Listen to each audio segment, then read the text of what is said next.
Needham homes and businesses are still cleaning up after an intense storm system dumped approximately 4¼ inches of rain on the town on Monday, December 18th. Strong winds took down power lines while roads were closed, having been flooded with debris as well as water. The outages have taken days to resolve, with approximately 10 Needham customers still affected on Thursday morning. The aftermath brought a few residents to the December 19th Select Board meeting, where they urged the town to more proactively address the damage being caused by ongoing occurrences of high-impact storms. If anything, what this is proving is it's hard to write these off as 1,000-year storms or 100-year storms. I think these storms are here to stay. They're strong, they're persistent, and they're not going anywhere. And it seems that there are just issues with the drain systems which are not equipped to handle not only 1,000-year storms, but regular storms. Certainly we have to look at the storm basin infrastructure, but we also have to look at some of the things that we are doing that are causing the problems. I think it's really important for the town to be responsive. There are many people here now who feel utterly let down by the town.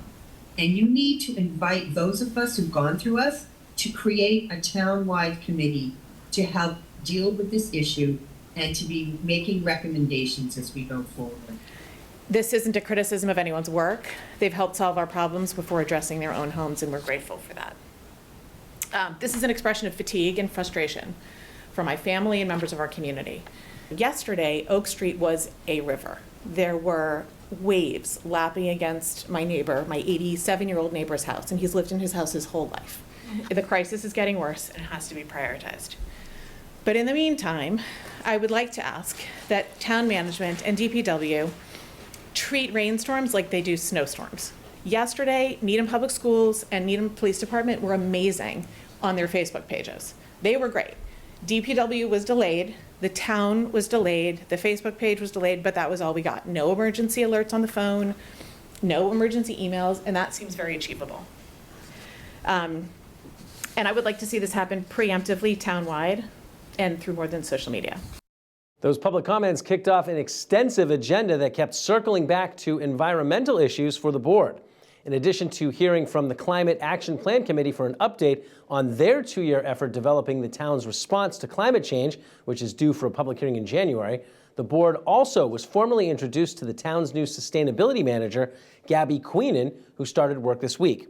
Queenan has a background as an environmental planner and will be working with several town departments on issues related to the implementation of the Climate Action Plan. The Select Board returned to the subject of Monday's storm and flooding in their discussion with DPW Director Karis Lustig leading up to the adoption of a stormwater bylaw working group. The weather event that we received was very different than the weather event that came in on August 8th. So we had an event that was both highly wind-driven and also high volumes of rain, but over a longer period of time.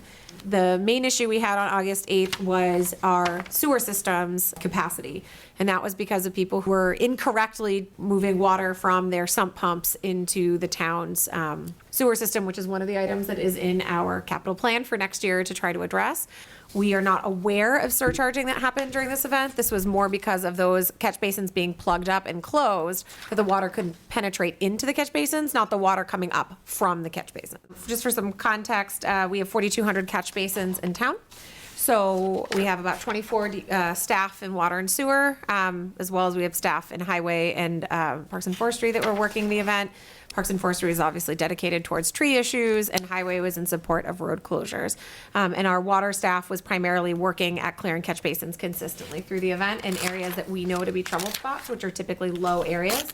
We put in the stormwater capacity master plan for funding this year. This plan will take about a year in order to complete, so I just want to set clear expectations, and then it will result, we hope, in large and small scale projects.